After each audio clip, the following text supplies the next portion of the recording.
আসসালামু আলাইকুম, সবাইকে স্বাগতম।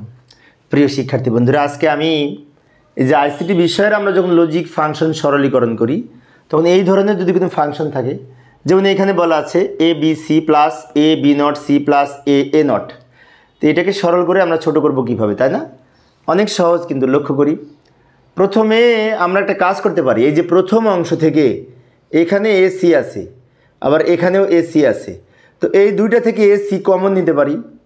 এখন এ সি যদি কমন নিই তাহলে এখান থেকে বি প্লাস বি নট থাকে, বি প্লাস বি নট থাকে, আর এখানে যা আছে রেখে দিলাম। আমি আবারও বলছি, লক্ষ্য করি এই যে প্রথম অংশ থেকে এ সি, তো এ সি কমন নিলাম, এ সি কমন নিলে এখানে থাকে বি আর এখানে থাকে বি নট, আর লাস্টে আবার বি নট রেখে দিলাম।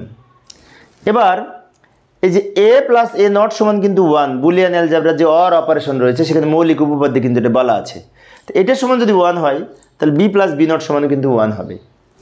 তাহলে আমরা খুব সহজে এখানে লিখতে পারি এ সি ইন্টু এটার মান 1 প্লাস এ নট, এটার মান 1, আর এখানে যা ছিল লিখেছি। এখন তাহলে কি হবে, A C plus A not.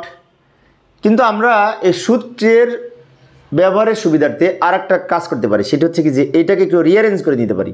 যেমন এটা আগে লিখলাম প্লাস এটা গুণ করলে এসিটা পরে লিখলাম। যে বিনিময় উপপাদ্য নামে একটা উপপাদ্য রয়েছে, সেখানে বলা আছে যে এ প্লাস বি সমান বি প্লাস এ, এরকম লেখা যায়।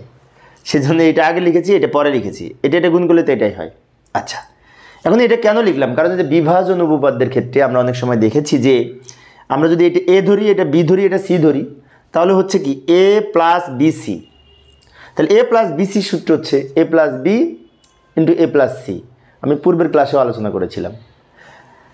সেজন্য এইটাকে আমরা এইভাবে লিখতে পারি, এটার সাথে এটা একবার যোগ ইন্টু এটার সাথে এটা একবার যোগ, তাহলে A not plus A into A not plus এই সি। আমি আবারও বলছি, লক্ষ্য করি এইটার সাথে প্রথমটা একবার যোগ, আবার এইটার সাথে একবার দ্বিতীয়টা যোগ। এবার এই যে এই সূত্র কিন্তু চলে এসছে আবার, এ প্লাস এ নট সমান কিন্তু 1, তাহলে এ প্লাস এ নট সমান এটার মান 1 হবে, কিন্তু এটার মান 1 হবে না, বাট এটার মান কিন্তু 1 হবে। তাহলে আমরা এই লাইন থেকে কি করব, এখন এ প্লাস এ নট সমান যদি 1 হয় তাহলে এটার মান 1, আর 1 দিয়ে এটা গুণ করলে আমরা এটাই পাবো। আমি আবারও বলছি, এটার মান 1 দিয়ে এটা গুণ করলে এটাই পাবো, এ নট প্লাস সি, এটা হচ্ছে উত্তর।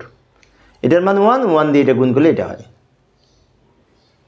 তো প্রিয় শিক্ষার্থী বন্ধুরা, এই ছিল আমার আজকের আলোচনার বিষয়। আমি শিক্ষার্থীদের অনুরোধে অল্প অল্প করে আলোচনা করি যাতে শিক্ষার্থীরা বোরিং ফিল না করে। তো পরের ক্লাসে কি করব একটু দেখে যাই।